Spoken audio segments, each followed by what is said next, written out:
It is time for another SheetLoad Rewind. This month's edition is currently in the vault, so make sure to keep watching to find out how you can download it for free while it's available publicly.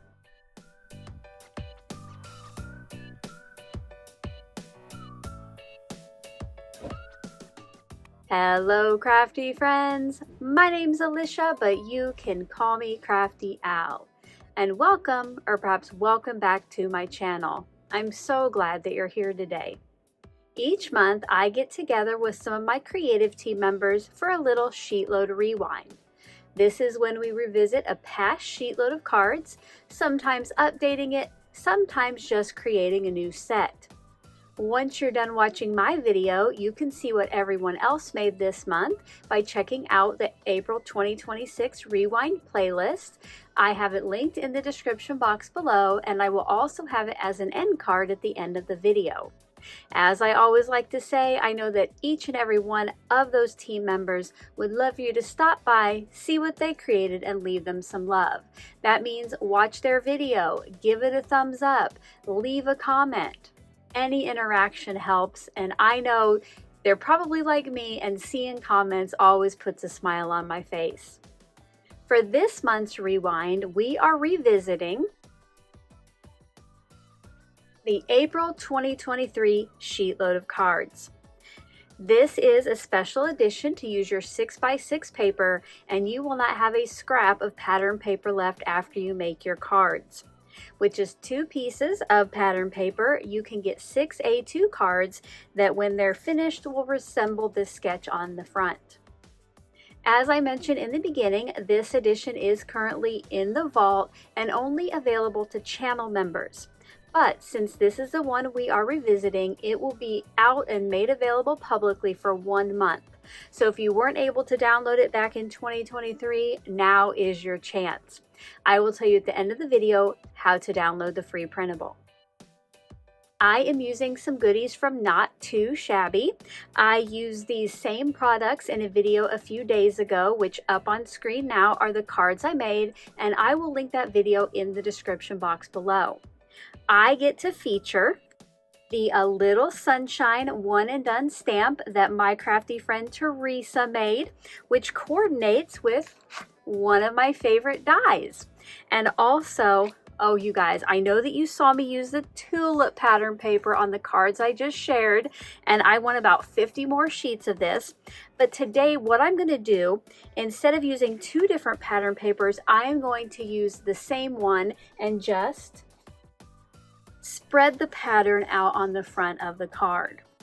I will also be making some clear cards, so if you've never seen those before, I hope that you enjoy today's tutorial. As I get into the process, I will tell you about other products and tools that I'll be using, but as always, if I ever leave you with any questions, feel free to leave those in that comment section below, and I'll get back to you just as soon as I can. Let's get crafty! I won't be showing today how to do much of the cutting per the cutting guide since my cards will be a little bit different, but you can definitely check out the original process video, which I have linked in the description box below. I am going to go ahead and show you how easy it is though to cut the pattern papers. All you do is cut the sheet in half and then rotate each of those pieces and cut in half again. Now you'll take one of the squares and you cut that into 3 1-inch wide sections. I made these same cuts off camera with that second piece of pattern paper. Since I'm making a clear card, I want to have some place on the inside to hide my personal message, so I will be turning CS1 into a folded card. To do this, I will be using 3 pieces of green tea cardstock for tailored expressions and cutting each piece into 2 pieces that are 4.5 inches wide by 6.5 inches tall. Once that's done and you fold it in half, it will be the same finish size as CS1. When I do clear cards, sometimes I do the inner cards like this one where there's a fold. Other times I just put a panel on the inside that can be hidden by whatever elements are on the front. I will be skipping the CS2 since I am using the one and done goodies. To get your 6 A2 card bases, you'll need 3 pieces of cardstock that you cut in half and fold in half. For my cards today, I am using what I call clear cardstock, and these are just 10 mil pieces of clear report covers. I have lots more information about how I make my clear cards in a special video here on my channel. I will have that clear card Q&A linked in the description box below if you want to find out more. Now that all of the cutting is done, I brought in my Scor-Buddy to score the CS1 pieces at 3 1/4 inches so they could be folded in half. While I have the Scor-Buddy out, I am going to use it as a helper to get nice clean folds on my clear card bases. I can't use a scoring tool to make a score line, and you really don't need to because this does fold pretty easily just by hand. But what I use is that upper left hand corner, and since a card base is clear, it's kind of hard to see if everything's nice and aligned. So this way I have those 2 edges to just scoot in that other end to, and then once I fold it by hand, I do like to reinforce that fold with the bone folder. And you saw there too just a few seconds ago that these card bases do stand on their own very nicely. Before I start assembly, I did want to stop by with a special invitation. Later this morning, if you're watching the video when it releases, I will be going live for day 2 of my Spring Advent 2026 live stream series. This is an 8-day event, so even if you missed today, you can watch the replays or join me for another day. I will be opening the Minipawn Spring Advent calendar and getting crafty with the new exclusive die. Live viewers will have the chance to help me make design decisions and enter to win today's creation. If you're not sure what this series is all about, make sure to check out the kickoff video, which I will have both of these linked in the description box below. It's going to tell you all about the prizes and the secret words so you can enter to win. And speaking of secret words, as a thank you for taking the time to watch and listen to today's video, I have a bonus secret word for you if you are playing along. Remember, these are secret words, so don't give it away in the comments or the chat. I want those of you who are watching my videos to be the ones who get the entries into the giveaway. The secret word for this video is rewind. R-E-W-I-N-D. Good luck, and now let's get back to the process. Per the sketch, the pattern papers go onto CS1 with an 1/8 of an inch border around the outside edges, and between the 2 pattern papers there's about 1/4 of an inch space. I am going to start by adding adhesive to the back of pattern paper piece B, and this will go on the right edge of the folded card, and I do my best to get a nice even border on those outside edges. I'm going to do the same with pattern paper piece A, and this one will go on the left, and you'll see here the difference between the border on the outside and in between. I finished adhering the rest of the pattern papers off camera, and while I was doing that, I cut some off-white cardstock to go on the inside of each one so it would be easy to see my personal message. Now it's time to get those cards put inside of the clear card bases. Because the edges of this are hard to see and there's quite a big border on these, I'm going to bring back in the printable. If you print these at 100%, it is the same size as your finished card. To use the printable as an alignment helper, I am going to unfold the card base and lay that bottom portion so it lines up with the card front on page 1 of the printable. Then I'm going to add adhesive to the back of the inner card, and I'm going to carefully lay that on top of the sketch where the CS1 piece is. If you use something like a tape runner, this does stick pretty instantly to the clear cardstock and it's hard to get back up. So this is one of those times where you'll want to take it slow, get it nice and aligned before you press it in place. Once that's in place, you'll just refold the clear card base, and this is the point where I realized I put it on the wrong panel. I put it on the front of the card base, or what was the front of the card base originally, but I will show you here again just so you know how to do it correctly.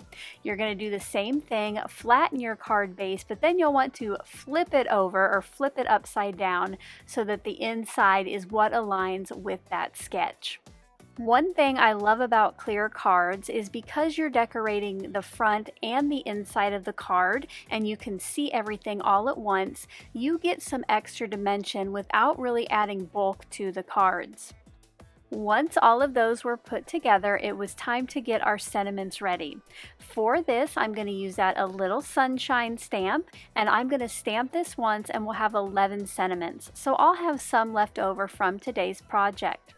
I am stamping onto a piece of off-white cardstock, the same color that I used on the inside of the inner cards, and I'm using green tea ink to match the green cardstock.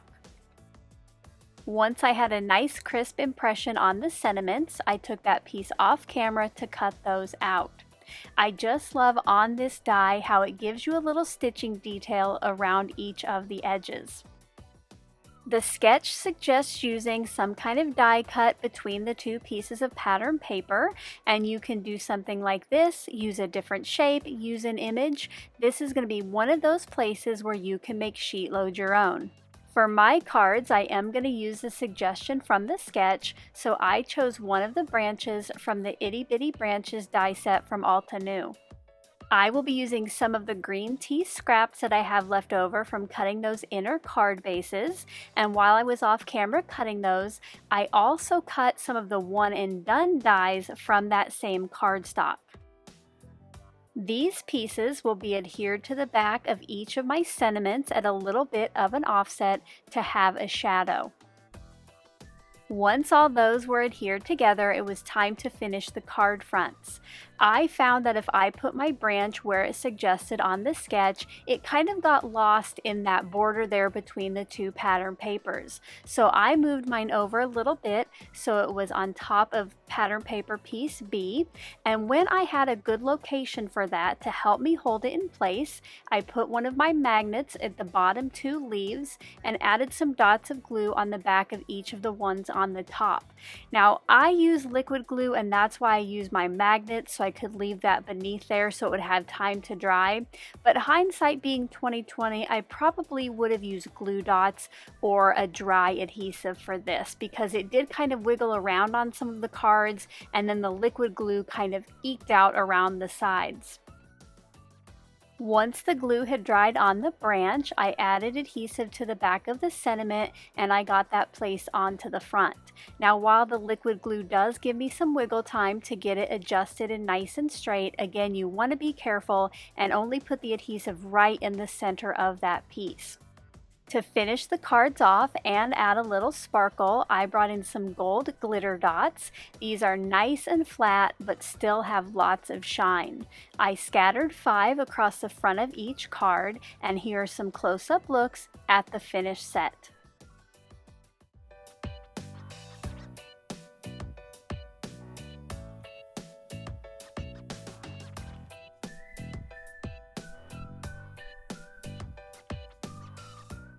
I hope you enjoyed seeing how I created this set of 6 clear cards using the April 2023 sheet load of cards. If you did, as always, a thumbs up is appreciated. Now let me tell you how you can download the free printable. If you would like to make your own set of cards following the April 2023 sheet load of cards printable, as always, I do ask that you're subscribed to my channel before you click on the download link, which I'll tell you where that's at here in just a minute. Subscribing is free, quick, and easy. This edition will be out of the vault for 30 days for all subscribers. And members, don't forget you have ongoing access to this PDF as well as 80 others using the monthly SheetLoad archive. You can find the link to this printable down in the description box below, right above my related products. Below the link it will say to watch the video for a password, but you watching this far is your password. You can download it to your device and print it like I have, or you can download it to your device and use it on screen. Don't forget, if you are going to share the cards that you create with it on social media, please use those hashtags at the top. And now, don't forget to go visit everyone else on the Hop by using the playlist linked here in just a minute. Until my next video, I hope you're all having a crafty day. Bye-bye. Thank you so much for taking the time to watch all the way to the end of the video. I hope now you'll consider clicking on one of the videos or playlists I have linked above. And if you are interested in any of the products or tools I used in today's video, I do have some links in the description box below.